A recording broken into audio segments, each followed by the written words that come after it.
Jesus, who being in the form of God, now this is Paul talking.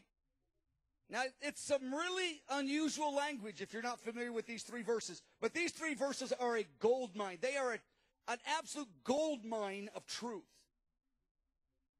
This is a steak you can eat for 10 years. If you studied only these three verses for years, you would never exhaust them.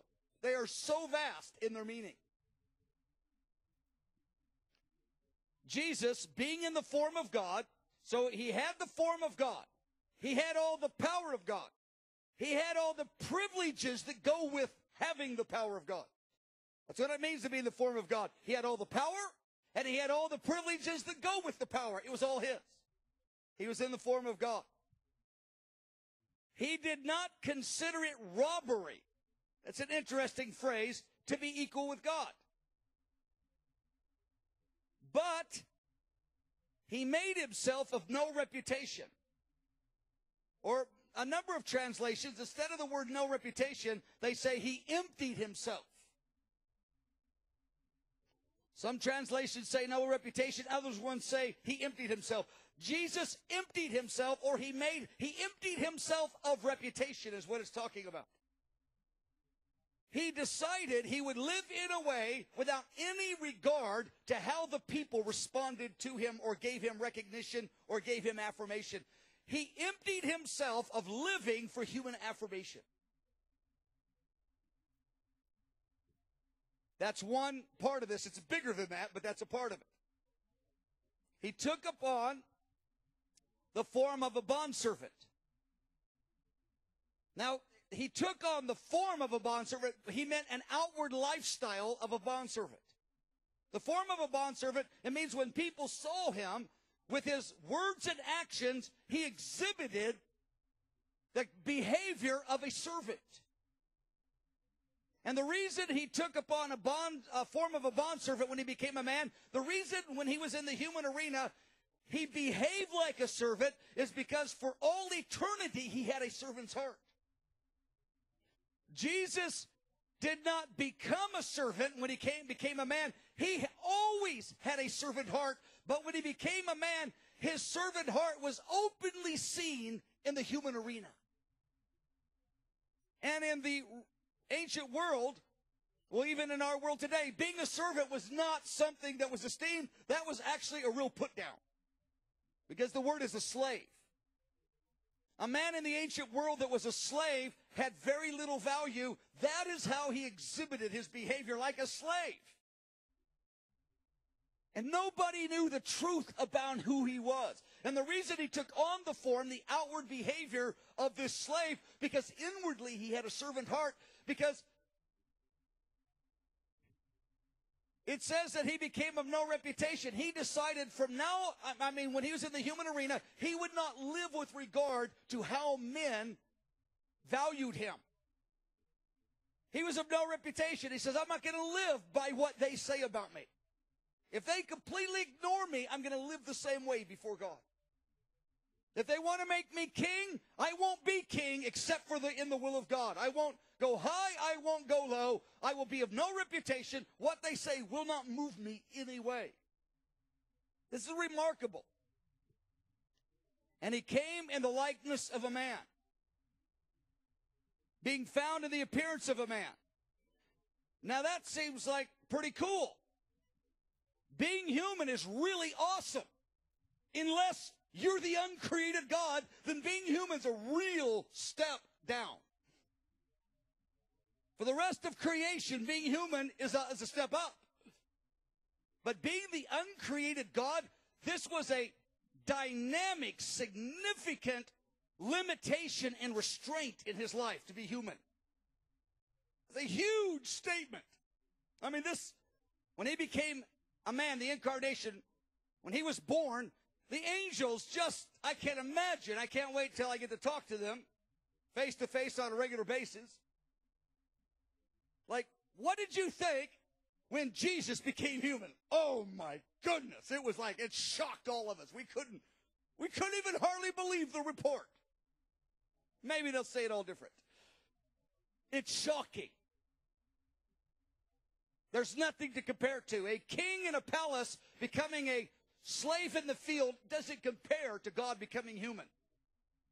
Because it's a complete, more extreme. Let's go look at paragraph B.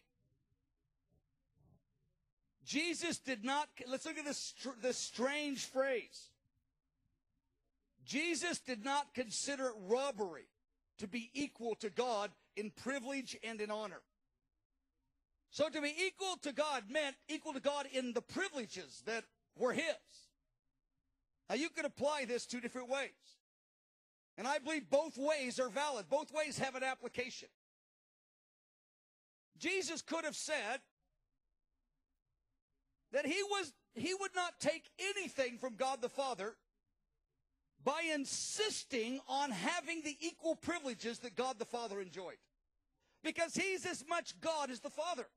So it was not robbery. He was taking nothing from the Father if he insisted on having all the privileges the Father had. Because he's as much God as the Father, that would not have been robbery. Then on the other, complete opposite side of the spectrum, number two, he did not consider it robbery. He didn't take anything from himself if he refused all the privileges. Here he is, God, but refusing all the privileges. He can take them all, and it would not be stealing anything from the Father, or he could refuse them all, and it would not be stealing anything from his identity and his glory of who he was. He could have gone either direction. If he would have said, I want all the privileges of the Father wouldn't have looked over the balcony of heaven and said, hey, wait, you're taking my privileges, because he deserves the Father's privileges. Wouldn't have been robbery. Now the angels might have looked at him and said, how come you're living like a poor man? You're God. And Jesus said, that doesn't take anything from me at all, because my identity is not in what I have before men. My identity is in my relationship with God. My identity is in humility and in love, not in what I get from men in his 33 years on the earth. You have to read these notes a little bit just to kind of, you're going, intense. What did I just say? I don't know, but it was intense. And that's okay, but what I'm saying is take these notes and a few of the phrases and just work on them. Just take them in the prayer room and think, Lord, write this on my heart. Paragraph C. After the incarnation, that means after he became human, that's what the incarnation means. He had two natures. Fully God, fully man. Now, the Father only has one nature. Jesus is the only one in all of existence who has two natures. No human has two natures, and the Father and the Spirit only have one nature. Jesus has two. Fully God, fully man. It's a great mystery. But when he walked on the earth, now here's an interesting sentence. I want you to work on this one. Though he was never, ever less than God, for he's 33 years on the earth, he was never less than God. He lived as though he were never more than a man. Meaning, though he had the form of God, he had the power to greatly influence people.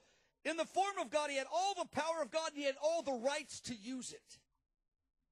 That's what it means to be in the form of God. That's part of what it means. He had all the power, and he had all the right to use it to influence people.